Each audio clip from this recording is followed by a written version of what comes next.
Zaldico nagsalita na. Sana po ay hindi nila ako mapatay bago ko mailabas ang lahat. Matapang, diretsyahan, walang takot. So alam nyo guys, itong video na sagap natin mga idol, mismo ito galing kay Mukauso at ito ay mismo sinabi ito ni Zaldico na nagsalita na siya na ito ay lahat ng kapakana ay binangkit na rito, no? So guys, may mga nagsasabi dyan na ito daw ay AI, wala daw itong katotohanan. So guys, matuto po tayo tumingin ng AI tsaka hindi AI, no? Madali lang huliin ng AI kung paano malalaman ng AI tsaka hindi AI. So ito guys, video ito na pinapakita dito ni Mukauso guys, no? So hindi po ito AI mga lods, pinagkumpara ko po dun sa mga sarili kong video na ginawa ko ng AI tsaka ito. So hindi po layo po talaga ng AI tsaka itong totoong video. So panoorin natin hanggang dulo para malaman yung katotohanan. Let's go! We were two hearts dancing in the night.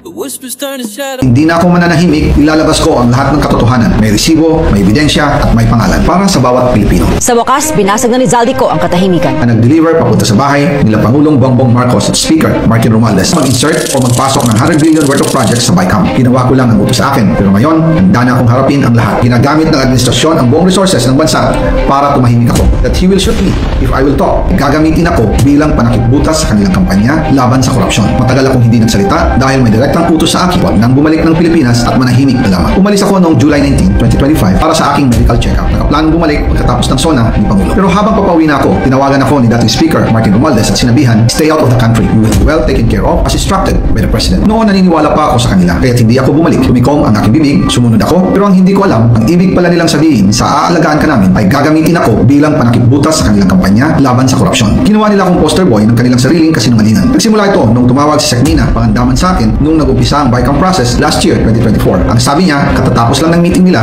ni Pangulo at may instructions na mag-insert o magpasok ng 100 billion worth of projects sa BICAM. At sinabi pa ni Secmina, you can confirm with Yusek Adrian Bersamin dahil magkasama sila sa meeting ni Pangulong BBM noong araw na yon. Tinawagan ko po agad si Yusek Adrian Bersamin at tinanong ko kung may instruction na ba ang Pangulo na magpasok ng 100 billion during their meeting. Ang sabi niya ay totoo nga po. Right after our conversation, tinawagan ko po si dating Speaker Martin Romualdez at nireport ko ang instructions ng Presidente to insert the 100 billion projects. At sinabi niya sa akin, what the President wants, he gets. After ng ilang araw, nag-set po ng meeting si Secmina Pangandaman at Yusek Adrian Bersamin sa amin ni dating Speaker Martin Romualdez sa Guado Building in front of Gate 4 ng Malacanang at nandun din po si Yusek Jojo Cadiz. During the meeting, binigay po ni Yusek Adrian Bersamin ang listahan na worth 100 billion. Tinanong ko po si Yusek Adrian kung saan galing ang listahan. Ang sagot niya, galing kay PBBM mismo at binigay niya ito mula sa brown leather bag. Nung sinabi po ni Yusek Adrian Bersamin yung brown leather bag, naalala ko noong nasa Singapore kami right after the elections, May 2022 sa Hilton Hotel, kami ni dating Speaker Martin at PBBM habang pauwi at pabalik ng Pilipinas. Hinabol ng PSG ang brown leather bag at ang sabi ni PBBM, maiwan na lahat, wag lang ang brown leather bag. Kaya naniwala ko na utos talaga ito ng Pangulo. Pagkatapos ng ilang araw, pa-inform si dating Speaker Martin Romualdez, Secmina Pangandaman, Yusek Adrian Bersamin, and Yusek Jojo Cadiz na kung pwede 50 billion lang ipasok sa program funds dahil so sobra ang DPWH funds versus sa DepEd. In practice, hindi pwede na mas malaki ang budget ng DPWH kaysa edukasyon. Yung balance na 50 billion, ilagay na lang sa unprogram funds for the 2025 budget dahil Office of the President din ang nagre-release ng lahat ng unprogram funds. Pagkatapos ng isang araw, tinawagan ako ni Secmina at sinabi ang mensahe ng Pangulo, ipasok ninyo yan dahil pinangako na sa akin ni Speaker Martin yan at hindi na pwedeng baguhin. Kumbaga, ang utos ng hari hindi pwedeng mabali.